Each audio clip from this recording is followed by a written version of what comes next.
Right, why don't we take a minute to change your life with some real and sensible weight loss advice. Now, I've got a few props around me which I'll be calling on, but before we talk about weight loss, just to confirm, this is something I've done. So I've recently lost 2 stone, finished, I don't know, this weekend. Might in fact go on for a couple of weeks just to take another couple of pounds off, just because it's a bit of fun. Also, I dropped another 2 stone a while ago, took a break in between. It's easy to do and I'm going to tell you how. But before we do that, I want to cover a few things. Firstly, the whole kind of body issue. It's very important, I think, that you're happy inside your body and that you're not doing anything in order to please other people. You've got to find a point at which you're content with yourself. And if you want more advice on that, drop some comments in the boxes below and let's have a conversation. Might even do another video.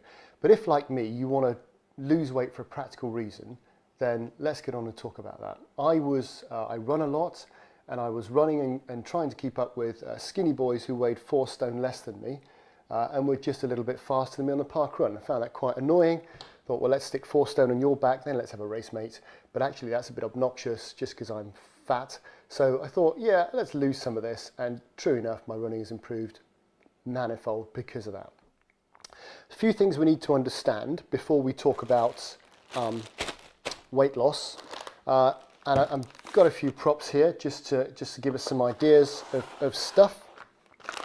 Let's bring some of this stuff in. Let's bring some of this stuff in. And let's just talk about stuff. Now, there's a basic rule, which is weight loss is about calories in and calories out. Yep. Now, a calorie, don't worry about what it means. If you're confused about kilocalorie and calorie, and you see on the back of packets kcal and cal, they're the same thing. So 1 calorie that we talk about is the same as 1 kilocalorie. Now, technically, what that means is the amount of energy required to raise a kilogram of water by 1 degree Celsius. Don't worry about that. It's just to measure a unit of energy. You burn a number of calories just by being alive. Even if you sat in a chair, sat on a sofa, just your heart beating, your brain thinking, your lungs sucking in oxygen, sending blood around your body producing all those wonderful chemicals that it does to keep you alive and keep you working. All that stuff burns calories just by being alive.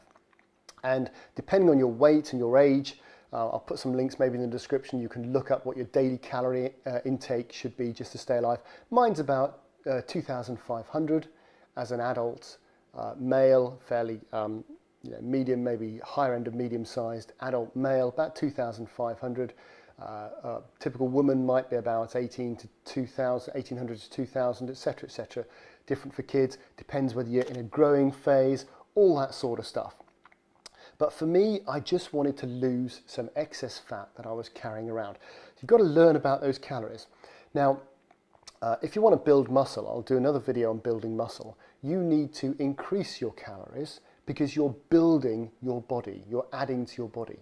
If you want to lose fat, you've got to reduce those calories. Yep. The difference between the amount you take in and the amount you burn up is the difference between what you gain or what you eat, generally speaking. And I say generally speaking because there's lots of research at the moment around other things like gut bacteria. And actually some people's gut bacteria is inefficient at burning calories, at getting nutrition out of food, let's say. So my son, for example, he's got a body fat percentage of about 6%. He eats terrible. Whereas me, completely different, or his sister, completely different. We just need to walk past some bad food and we seem to gain weight. And apparently that's down to things like gut bacteria. So there are those other things that have an effect, but generally speaking, it's calories in, calories out, and that's how I lost weight. So if you want to lose weight, you need to burn more calories than you eat. There are 3 different types of food groups, broadly speaking. Yep. So there's carbohydrate, which is food that gives you energy, and that's this stuff over here. So that's kind of bread and sugar, broadly speaking. There's simple and complex carbohydrates. The simple stuff is the sugar because it burns energy really, really easily, turns into energy really, really easily. And the complex carbs are things like brown bread. And for every gram, now if you think of a gram of sugar is about a quarter of a teaspoonful of sugar. Yeah, that's a gram of sugar. There are 4 calories in every gram. You don't have to remember this stuff, but you need to start getting aware of how many calories you're eating, okay? So there are 4 grams per maybe quarter of a teaspoon of sugar. And then you've got things like meat, I've got here. So chicken breast, now that's protein. So you've got carbohydrates, you've got protein. Now protein is what your muscles are made of. So if you've got muscles on your arms, they're made of protein. And if you look at another video about building muscle, that's all about protein content. Protein, again, per gram has got about 4 calories per gram of protein. Now this chicken breast per gram will have about 2 calories. Why? Well, because it's full of water. So when we talk about protein, we talk about kind of neat protein per gram, but it's very difficult to find neat protein per gram because it's either mixed with water, like this chicken breast, a lot of water in it, or it's mixed with our third type of food source, which is fat. So I've got an example of fat here, margarine, butter, fat from bacon, fat from meat, you know, the sort of stuff that's left over. You've got 3 basic food groups here, classic food groups. You've got your carbohydrates, which give you energy. You've got your proteins, which build your muscle, and you've got your fat. Now, fat per gram, remember that a gram is about a quarter of a teaspoon, a little bit on a teaspoon, is 8 to 9 calories per gram. So basically, twice as much as this stuff. Twice as much as this stuff. So fat puts on calories really, really, really easy. There's another thing I'll mention now, just because it's quite interesting and it has an effect and it's made a difference to me. And that is that sugar, this stuff here, raises your insulin level. Now, if you know anybody who's diabetic, they'll be able to tell you a lot more about that than I can. Why is that important? Because your insulin level regulates how much fat you store in your body. So basically, were you to go through a diet where you had, so the Atkins diet used to be very popular, lots of movie stars. Basically, you cut out carbohydrates. You cut out carbohydrates.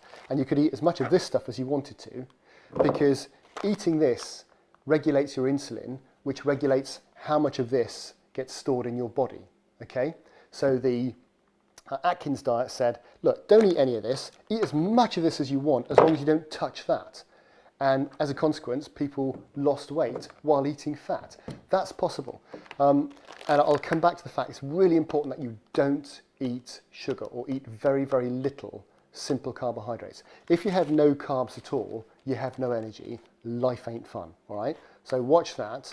But basically, keep the sugar down, okay? You've still got to watch the fat. I mean, I honestly don't care about fat at all. I've lost 2 stone and I don't care about fat. I eat quite a lot of fat, but I eat very, very little, if any, sugar in my diet.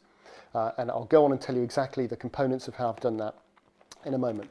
But those 3 food groups are very important: your carbohydrates, your proteins, and your fats. You then got things like egg, of course, and egg is actually a combination. So one of those eggs has got the yolk is protein, the yolk is fat and the white is protein. So it's kind of a mixture there. And then you've got things like fruits, vegetables. Vegetables, basically, generally speaking, very good for you, very low calorie, lots of other micronutrients which are good for your body, pumped full of water. Just stuff them in your face as much as you can because they bulk you up and fill you up, which is great. Fruit also are very good, but not too much. I don't eat too much fruit at all because it's got a lot of this in it. It's got a lot of sugar. It's in a slightly different form than you find it in there, so it's not quite so bad for you as it would be in there. Still a lot of sugar. So a little bit of fruit maybe. Don't go overboard with your fruit if you're trying to lose weight because that pumps up your insulin. And while we're at it, artificial sweeteners, stay away. Diet Coke makes you fat. Why? Because it's got lots of artificial sweeteners in, and artificial sweetener can raise your insulin as much as real sugar itself, i.e. telling your body to store fat. So a lot of people glugging Diet Coke thinking it's keeping them thin, but actually it's raising their insulin level and telling their body, store fat, store fat, store fat. So really, I'm a hypocrite because I have a Diet Coke every, I don't know, 1 or 2 cans a week. But hey, that's moderation. So there are those things. Now, my problem is I'm a bit greedy, okay? And I just got this ferocious appetite. But I'll tell you what's worked for me. And that's realizing that if I want to lose 2 pounds a week, now 2 pounds of fat, 2 pounds is about 1 kilo if you work in kilos, okay? 2.2 pounds is a kilo. And this is, what's this bag of sugar here? That's about 1 pound. So yeah, so a big bag of sugar is about 2 pounds, yeah, or a kilo. If I want to lose a pound of fat a week, how much is this thing here? A pound of fat, that's 1 kilo, right? So when that tub is full, that's how much fat I want to lose each week, 2 pounds. You can do that, you can do that. What you've got to realise is that 1 pound of fat is equivalent to 3,500 calories. Now this is where the numbers matter. So if I want to lose 2 pounds of fat in a week, that's 7,000 calories. How many days are there in a week? 7 days. That's 1,000 calories a day I need to lose or cut out of my diet. So say, as a man, on average, 2,500 calories is my daily requirement just for kind of lounging around. There are 2 ways I can lose that 1,000 calories a day. Either I can do 1,000 calories worth of exercise on top of those 2,500, or I can cut 1,000 calories out of my diet. But if you want to lose 2 pounds a week, which is what I've done for the last X number of weeks, and I've dropped just over 10 kilos, 2 stone, 2 pounds a week, that's 1,000 calorie difference a day. And that's the kind of thing you need to start working out in your head. And one thing you might want to do is slowly become aware of how many calories you're consuming, first of all. So for example, a piece of brown bread, that's about 100 calories. 100 calories. Now 100 calories is equal to a brisk walk for about a quarter of an hour for an average person. Yep. So if you go out for a brisk walk, quarter of an hour, that's 100 calories. So if you just have 2 pieces of bread for your lunch with nothing else in it, you need to walk for half an hour briskly to burn that off, okay? And then there's running and then there's other stuff. But get that into your head. If you use a smartphone, it's good to get something like Under Armour do a MyFitness app, which is free for the basic version. And that's very, very good because what it does is it's got a barcode scanner built into it. And you can just scan a barcode and it'll come up with a typical portion of what you're eating. So whatever your food, scan the barcode and it'll come up with how many calories in. And it'll track your calories for you. And also if you're kind of cooking stuff or eating other stuff which hasn't got a barcode, it'll generally give you an average amount and you can start getting aware of how many calories you're consuming. But your choice is to lose that 1,000 calories. You either burn 1,000 more or you eat 1,000 less. I do a combination of the two. In fact, generally I eat 1,000 less and I do a bit of exercise as well and I end up burning a bit more than 2.2 pounds. But actually, and here's a really important thing, I take Sundays off.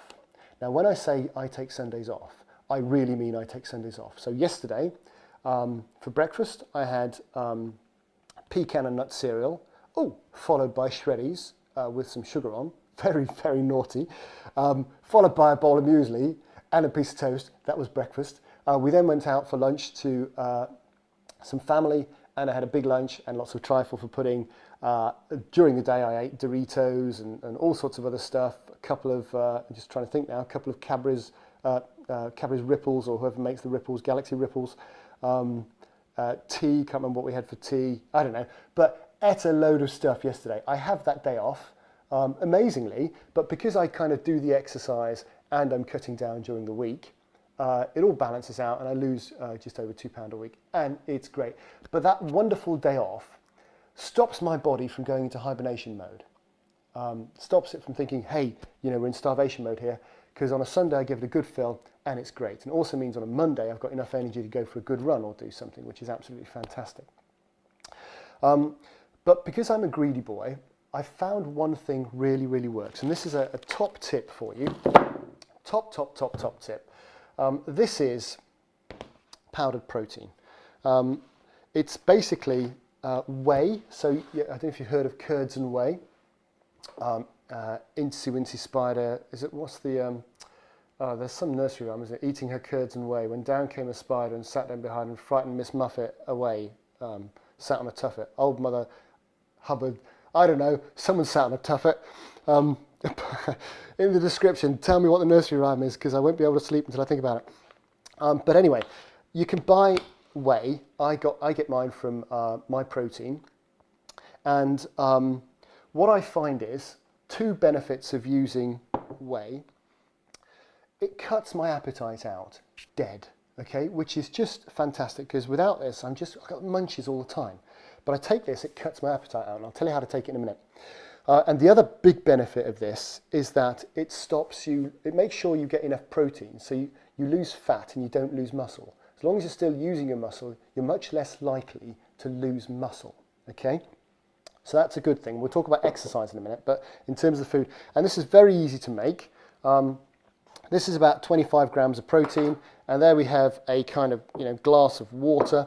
And what I do, basically breakfast time and lunchtime, before I have lunch, before I don't actually have any breakfast at the moment, and I just have one piece of bread with some cheese and cucumber or something at lunchtime, and that does me. And then I just have a normal meal at tea time. I don't have any pudding or anything else like that. And basically, what really works for me is you just put that in there. This is the unflavoured stuff because it's got the minimum calorie value. It mixes very, very, very easy. In the olden days, this used to be a lot harder, but it mixes very, very easy. You can get the flavoured stuff, right? But again, that's got sweeteners in. Ooh, no, and other stuff. If you can neck the, this stuff, one other thing you can do is get this stuff, and if it doesn't work for you, the kind of Crusher milkshake mix? You can put a tiny drop of strawberry Crusher milkshake mix, and you then have a strawberry milkshake. That's fantastic. But for some reason, I find that getting enough protein into my system just satisfies me. And this is about 100 calories, 25 grams. It's almost, I think it's about 80% protein. This is about 100 grams, 110 grams. 110 calories. And it does me absolutely fine. Breakfast, it's great. After a couple of days, it kills your appetite dead. Really does the job for me. I will drink that when it's time for me to drink that later on. And so that's what I do, basically. I have one of those in the morning. I don't bother with breakfast, and I can cope. And I'm a greedy little boy, but I can cope, and I'm not driven mad by it. I have another one of those at lunchtime. The water, of course, fills you up too. And then I have a sandwich at lunchtime, then I have a normal tea. No cakes, no crisps, no biscuits, no sweets, no chocolates, nothing like that. A quick comment on crisps, things like that. If you're on a diet, don't have any crisps. Don't buy diet crisps. Don't have any crisps. You either want to lose weight or you don't. And this is the thing. I might do another video about the anatomy of habit. In order to get this done, you need some leverage. You need something which is really going to convince you that you want to achieve this and that you really want to get it done. For me, I remember the first time round was actually trying on some trousers in Marks and Spencer's, and they've got these kind of wraparound mirrors in the changing rooms, and I don't see too well, but it was very light, and I could see from the side my stomach, and I thought it was one of those, I thought they've stuck a fairground mirror in here, haven't they, to make it look bigger, but they haven't. That was me, and it suddenly dawned on me, you need to lose that. Okay, and it wasn't because of what anybody else said, nobody else, in fact my wife keeps moaning about, you're getting too skinny, but for me, for my comfort, to be happy with my body, I wanted to lose it. And you need that leverage, you need the thing which is going to keep you going. Second time round now, losing the last 2 stone, for me, it's about wanting to run better. And actually, if I'm not carrying around that 10 or so kilos, I'm going to be able to run faster, more efficiently, and I sure am. And it's wonderful. So you need that kind of leverage. Now, exercise is very good too. But don't get me wrong with exercise, right? If you want to lose fat through exercise, it's a piece of cake. The primary thing, I shouldn't say cake, should I? But the primary thing is food, okay? Because it's so easy to get calories into your body. Exercise is a very hard way of burning calories. But there's this thing called a fat burn zone, and maybe I'll put some link in the description, but depending on your weight, depending on your age, you need to get your heart up into a fat burn zone and keep it there. And basically a fat burn zone is when you're exercising, so you know when you're exercising, when you're not just sat around, but you're actually breathing heavy and your heart rate's up, but you can carry on a sensible conversation. Without too much effort, you can carry on a conversation. That means you're in the fat burn zone, okay? You're not up there in the cardio zone or necessarily up into the peak zone, but you're in the fat burn zone, you can carry on a conversation. What really matters is length of time that you're in that zone. Now, you see people in the gym who spend 20 minutes on that machine, get off, 20 minutes on that machine, have a chat, 20 minutes on that machine. It's better than doing nothing, don't get me wrong, but you're kind of wasting your time because your heart rate dips as you change. It takes you about a quarter of an hour to get your heart rate up into the fat burn zone, okay? So basically it's only there for 5 minutes, then you get off and it dips and you go somewhere else, and maybe in your hour at the gym you might get 15 minutes in the fat burn zone. The much better thing to do, pick a machine, go for a walk, go for a jog, and again you've got to build this up over time, but take yourself into the fat burn zone where you're breathing heavy, you're exercising, but you can carry on a conversation. Get yourself there, and the longer you stay there, the more fat you burn, the more calories you burn, okay? Don't forget, a brisk walk, half an hour is 200 calories, slice of bread, right? So 1 hour, 400 calories. So actually, if you wanted to burn your 1,000 calories from exercise, you're looking at 2.5 hours a day. A lot of people can't manage that, so you're going to have to do exercise and food, okay? I've given you lots of hints there. If you've got any other questions or any other comments, or if I need to make anything clearer, please put something in the video. The fact in the comments down below, the fact is it is easy to lose weight if you really want to do it, okay? It's just an equation, calories in, calories out. There are some other gut bacteria things, there are rare kind of hormonal, but generally speaking it's calories in, calories out. Yep, so you've got to think about what you've got to start to become aware of what you're eating. You've got to make a conscious decision. One way of doing that is by committing to it publicly and telling other people you're doing it. And the final thing is set a goal. Goals are really, really good. If you just want to lose a bit of weight over a bit of time, I don't know. But if you say, well, look, in 10 weeks' time, I want to have lost 20 pounds, that's 2 pounds a week, then go and do it. The research indicates that those people who lose weight and keep the weight off are those people who weigh themselves regularly. Now, I used to weigh myself only on a Sunday morning, which is great, and that's a good bit of advice. So you always weigh yourself in the same condition at the same time, so you get an accurate path. It's always going to vary a little bit, all right, because it'll depend. So some at tea time, occasionally on a Saturday, if I weigh myself on a Sunday on a Saturday, if my wife decides she's going to cook us all a lovely lasagna, I can't resist that, okay? And those sheets of pasta, carbohydrate, they store a lot of water, they sit in your belly, they're probably still going to be there Sunday morning. So if I've had a big plate of pasta Saturday night, I'm probably not going to register my weight loss Sunday morning, but next week I might be even better. But it's over time. Generally speaking, I weigh 4 or 5 pounds more in the evening than I did in the morning, yep. And then the following morning, you weigh a couple of pounds less because you lose a lot in liquid through sweat just during the night, which is an interesting fact. So your weight does bobble. So you've got to look at it over time. Get yourself a good pair of scales. I'll do a review of the latest Withings scales, which are fantastic. Any comments, any questions, put them in the box below. I'll do my very best to answer. But make a commitment, decide you're going to do it. It can be done. It will change your life. But don't do it for anybody else, all right? Do it for yourself. Do it right, become aware, and really improve your life. Thanks very much for watching, and I'll answer any questions that you've got. Do the best I can to do that. Thanks.